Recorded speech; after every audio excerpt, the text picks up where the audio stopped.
Airman First Class Raymond Lozano, Staff Sergeant Jacob Frazier, Senior Airman Bradley Smith, Major Gregory Stone, and now Major Walter David Gray.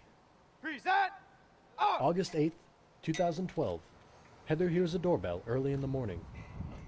So even once I opened the door, I still didn't quite put it together, and the colonel was standing there, and he just looked at me, and I was like, "Why are you here?" I didn't quite get it. And then I saw the chaplain, and he was standing there holding his white piece of paper, and his hands were shaking, and that's when I realized that someone had died, and I just said, "Oh no, who is it?" And they just, you could tell that like all the blood drained from their faces, and he said, "Heather, it was David." Major Gray was at 13 Lima, the career field designator for Air Liaison Officers, airmen who serve as the link between the Air Force in the sky and the Army on the ground. But I remember when we were stationed in Germany, and he came home very, very excited, and he said, "They've opened up the 13 Lima career field." And I was like, "I don't know what that means." I'm like, "What does that mean?" And he said, "TACP. I can be a TACP again." But it meant that her husband, who served within the ranks of the Tactical Air Control Party as an enlisted airman, would be leaving once again.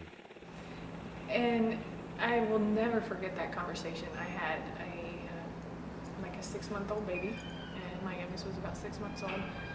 And I remember sitting there and just sitting back and listening to him talk about the brotherhood that was TACP, and talk about how once a TACP, always a TACP, and he had been a TACP, and he had to go back to, there was just no other option, that this was what he had been put on this earth to do. We're honored to have Major Gray's family in attendance today as well. His wife, Heather Gray. Now, 10 months after her husband was killed in action while serving in Afghanistan, Heather Gray found herself back at the schoolhouse where it all began for the unveiling of her late husband's name on the TACP Fallen Heroes Memorial. I think the memorial looks great. I wish there was no need for a memorial, but I think they do a really fantastic job of honoring the fallen and remembering not just David, but all of them, and making the families feel like they're still a part of the community. Heather remembers fondly of a time she ran a race with her husband, where he told her, "Just finish strong, just finish strong."